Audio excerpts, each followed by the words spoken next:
Welcome to the Thinking Stack. Great to be here. So let's talk about karma.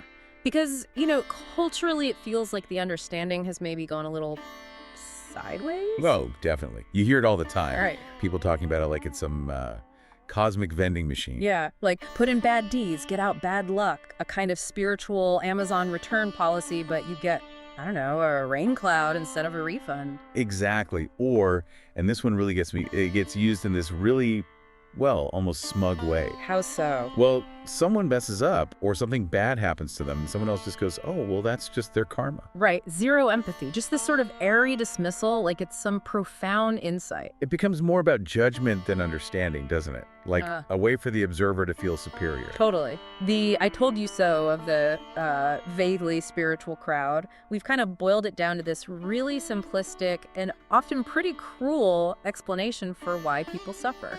We've definitely lost something. The nuance is gone. Yeah. So for this exploration, and this is the first part of 7 we're planning we want to try something, let's call it a cognitive cleanse. A cognitive cleanse. I like that. Let's try and strip away all that noise, all the assumptions, and focus on what might actually be true about karma, not just what we've inherited or what sounds comforting. Agreed. Time to clear away some of that mystic fog and really dig into it. We'll be looking at the roots, ancient texts, Bhagavad Gita, upanishads, Buddhist ideas, Jain scriptures too. And bringing in modern science? Yeah, seeing how it lines up with things like neuroscience, behavioral psychology. And we'll need to touch on related ideas like samskaras and also how this whole concept gets misused. Okay, so where do we start this cleanse? Right at the beginning, Yeah. the word itself, karma. It comes from the Sanskrit root kri. Great. Yeah, K-R-I. And it simply means to act or to do. Wait, that's it? That's the bedrock. Fundamentally, karma just means action. Just action. But hang on, where's the cosmic judge?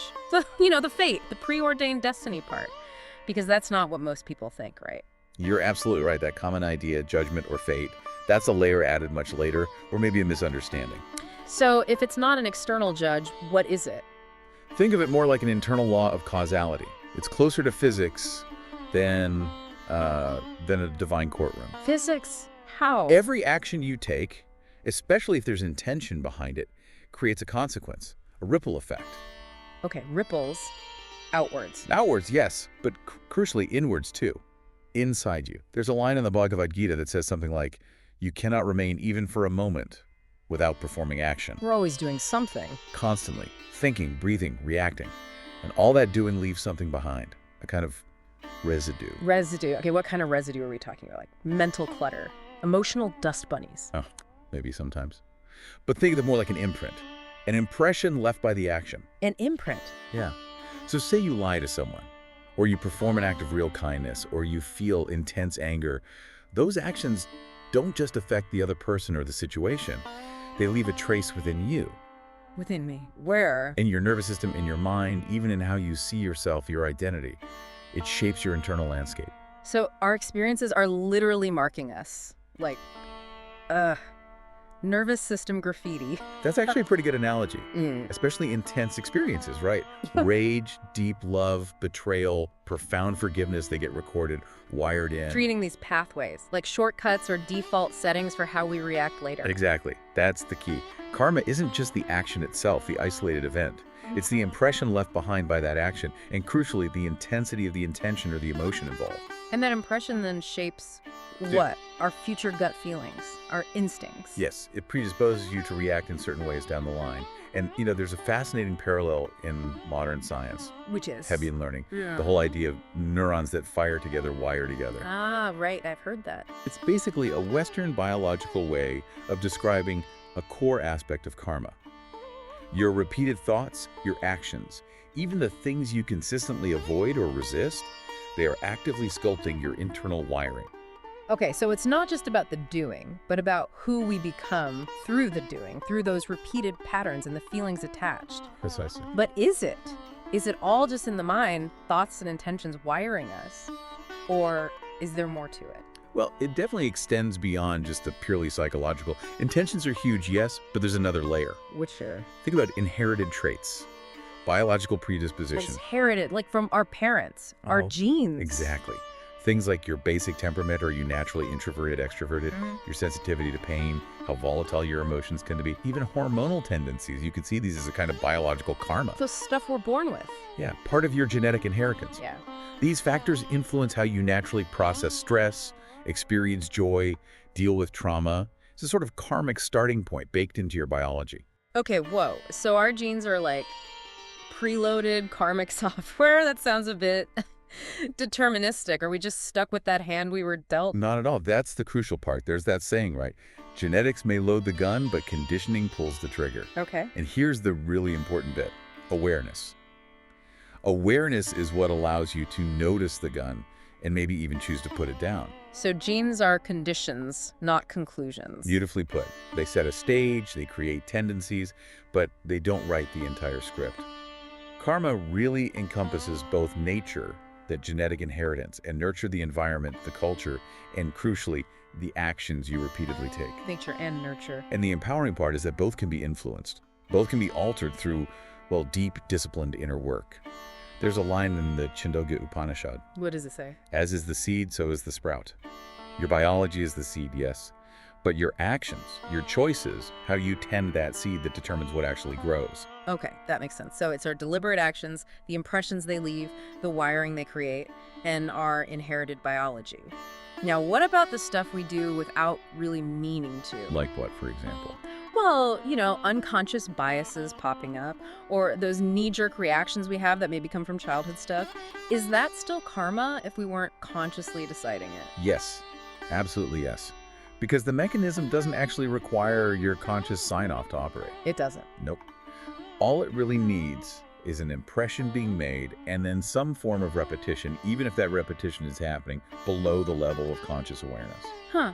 So how does that work? Think about how we just absorb things passively. Cultural norms, family dynamics, unspoken rules. This is the realm of what are called samskaras. Samskaras, latent impressions. Exactly. Yeah. These absorbed patterns create a kind of latent programming inside you, sometimes called vasanas. Vasanas, okay. And this hidden programming then influences your future habits, your automatic reactions, the karma follow, or the fruit of the action. The Yoga Sutras say something really potent here. Which is? That these latent impressions, the samskaras, are the very root of our birth, our lifespan, and the kinds of experiences we have. So even those unconscious bits are actively shaping our reality. Wow. Okay, so it's not just the big deliberate choices. It's this whole web of stimulus, ingrained reaction, unconscious programming. The whole system. The whole system. Could you maybe walk me through an example, like a full cycle, from an action to it becoming a pattern? Sure. Let's take something relatable, unfortunately. Let's use betrayal. Okay, betrayal. So step one, an action. You betray someone's trust, maybe you lie, maybe you break a promise, whatever it is. Right. Step two, creation of an imprint. Because you did this, especially if it involved strong emotions, guilt, maybe fear of getting caught, maybe even a cold calculation. It creates a deep emotional imprint inside you. Okay, the imprint, like the graffiti we talked about. Yeah, exactly. Step three, wiring it in. This imprint doesn't just float around. It gets embedded in your nervous system, your psychological makeup, maybe through the sheer intensity of the event, or maybe you keep replaying it, ruminating on it. Neurons firing together. Firing together, got it. Step four, automatic reaction. Later, maybe weeks, months, years later, you encounter a situation that feels even vaguely similar, or it just triggers those old feelings of guilt or fear. Because of that established wiring, you react automatically. How? Maybe you flinch away from intimacy. Maybe you tell a small, unnecessary lie out of habit. Maybe you become overly suspicious of others, projecting your own past actions onto them. It's an automatic defense or reaction based on the old program. Okay. Step five, more suffering. This automatic reaction coming from that old imprint often doesn't help. It causes more problems, maybe pushes people away, creates misunderstanding, causes more suffering for you or for others. It backfires. Step six, reinforcement. And that negative outcome, that suffering, it actually reinforces the original pattern. Yeah. It deepens the groove. It makes that nervous system response even more likely next time. The cycle strengthens itself. That's the essence of it. It's not some outside force punishing the initial betrayal. It's more like the consequence is the pattern repeating itself. It's the internal training taking effect. Precisely. It's a feedback loop within your own system, reinforced by thought, action, intention, and the circumstances that arise from them. It's self-perpetuation, often unconsciously. Okay, so then why does understanding this version of karma, the non-cosmic judge version, why does it actually matter day to day? What's the practical point? Okay, here's the real punchline, the core takeaway from this first layer. Lay it on me. Karma is not cosmic punishment. Karma is your unconscious loyalty to your past programming. Wow, okay, say that again. Karma is your unconscious loyalty to your past programming. It's the architecture of your internal operating system. That really reframes things. So when bad stuff happens, that whole idea of, oh, you deserved it, or it's payback, that's just wrong. Completely off. Utterly wrong-headed in this framework. Suffering very often arises not because you deserve it in some moral sense, but because you're caught in a pattern you haven't seen yet. You haven't seen the programming. Exactly. You're running an old program automatically, and that program consistently leads to painful outcomes. The pain is the result of running the program, not a punishment for starting it way back when. Okay. And the moment you do see the pattern, when you become aware of that programming. Well, that's where everything changes. Because once you see it, really see it, maybe feel it in your body, then the possibility of choosing something else emerges. Choice comes back into the picture. That's the potential for liberation. Awareness is the key modifier here. So you don't escape karma. Not exactly escape, it's more like you learn to metabolize it. Metabolize it. Yeah. Digest it, sort of. You process it. You see the old pattern arising, the old urge, the old reaction. But because you're aware, you don't have to automatically follow it. You can choose presence instead. You dissolve the old patterns by consciously choosing differently, again and again. So this whole cognitive cleanse idea is really about stripping away those illusions. The pop spirituality myths, the moral confusion, the feeling that we're just fated to repeat things. Exactly. Getting down to the atomic truths of action and consequence within our own systems. So if someone says, it's just your karma, a potentially more empowered response could be, yeah, it was, and now I'm consciously choosing a new one. because it's not a fixed cage. It's more like the starting code. Yeah. And consciousness, awareness, your deliberate choices, now that's the upgrade path. That makes sense, and I know different traditions see it slightly differently. Oh, absolutely. Hinduism, Buddhism, Jainism, they all have their nuances. Hinduism talks about different types of karma accumulated, ripening now, being created. Buddhism really emphasizes the intention behind the action. Jainism even views karma as a kind of subtle, physical substance. And psychology looks at it too. Modern psychology studies how just believing in karma can affect your behavior, your sense of control, how you cope.